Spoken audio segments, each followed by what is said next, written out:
Hello, ladies and gentlemen. Welcome back to another episode here on European Confessions. The following story that you're going to be listening to, it was sent to me by one of our dear sister, and the message reads like this. Hello, Brother Nashi, how are you? Can you please post my own story as hidden identity?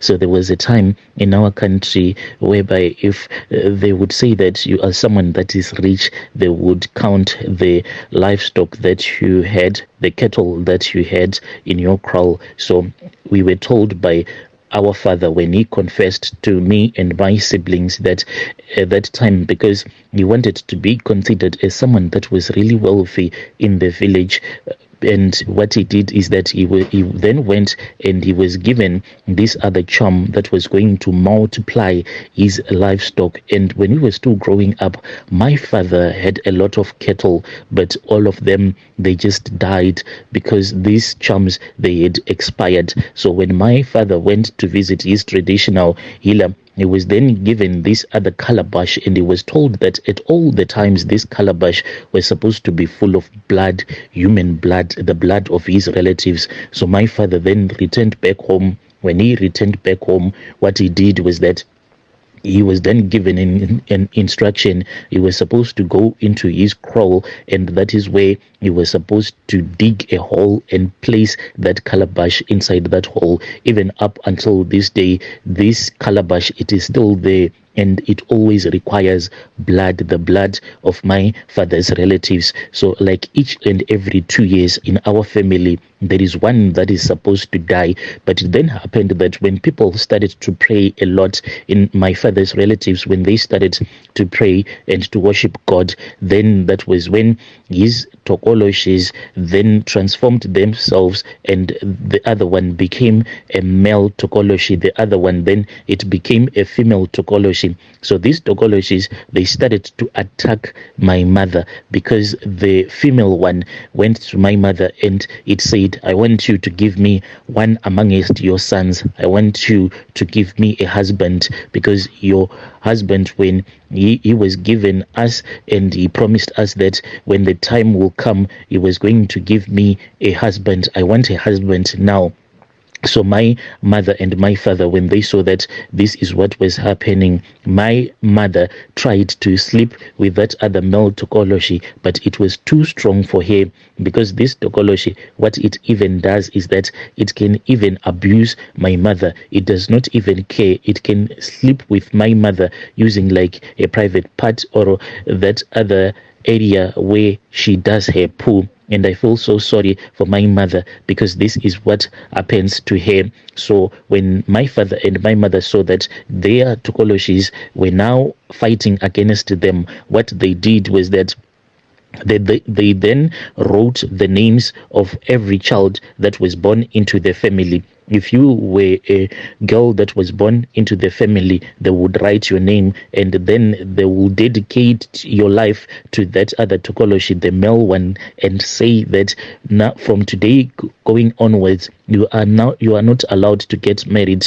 to any man in this physical world, because you are already married off into the spiritual world. This is now your husband. And if you are a boy child born into the family, the same thing would happen. After they had written the names, they then went and then they placed that piece of paper inside that calabash that is always full of blood. That is how they dedicated and married off all the children that were born into the family. But people kept on praying, and the more that they prayed, the weaker my parents got, and their livestock, they started to die one by one. It then happened that my father called me and he said that I was supposed to quickly return back home from South Africa. So even one of my brother, who is in Blawayo, who is a policeman there, he also was supposed to meet up with me there in the village. We all returned back to the village and we sat down with our father. Then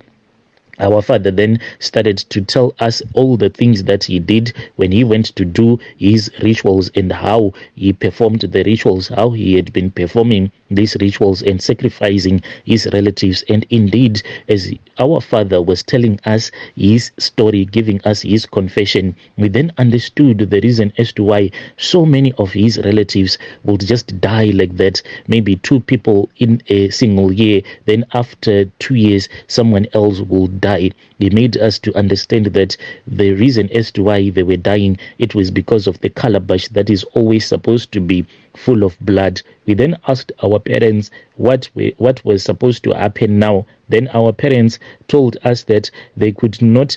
Then my mom said that she could not take it anymore because that other female tokoloshi, what it was doing now was that it was coming to her, then it would force her to make love to that tokoloshi, even though it was a female tokoloshi. So they will both be sleeping with each other, woman to woman, and she was crying, saying that this is not what she had imagined that her life was going to be. So it expired. Their altar was supposed to be renewed, and each and every time that the altar was going to be renewed, there was a name that was supposed to be written down, and this name was going to be dedicated to these two tokoloshis. So currently, the person that is supposed to be dedicated to this altar, I have this other cousin brother of mine.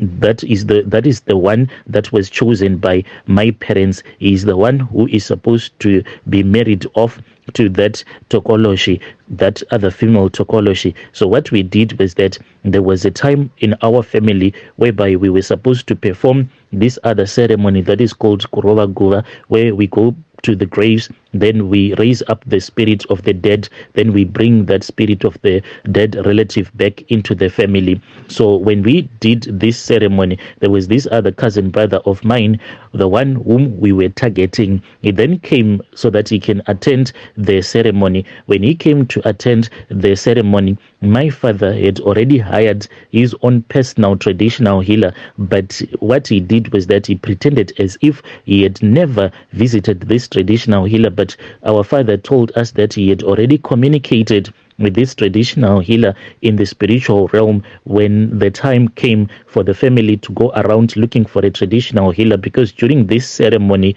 as a family, you all go around visiting different traditional healers all at once until you would have chosen one, the one that you think that he is going to assist you. So since my father is a ritualist and spiritually is very strong, when we were going around looking for a traditional healer who was going to assist us with this ceremony of bringing the spirit of our dead relative back into the compound, he had communicated with the traditional healer that we had a consultation with. He then bribed this traditional healer. He promised him a lot of money, and I don't know what other things that he bribed him with, because this traditional healer then agreed to assist my parents. So the thing that was going to happen was that we had been told to buy a jacket. So after we had bought this jacket, it was going to be given to this cousin brother of mine, the one that is supposed to be dedicated to this altar, so that the altar can be renewed and my father can start to have a lot of money again. So on the night when people were dancing to the Mbira songs, as well as people were drinking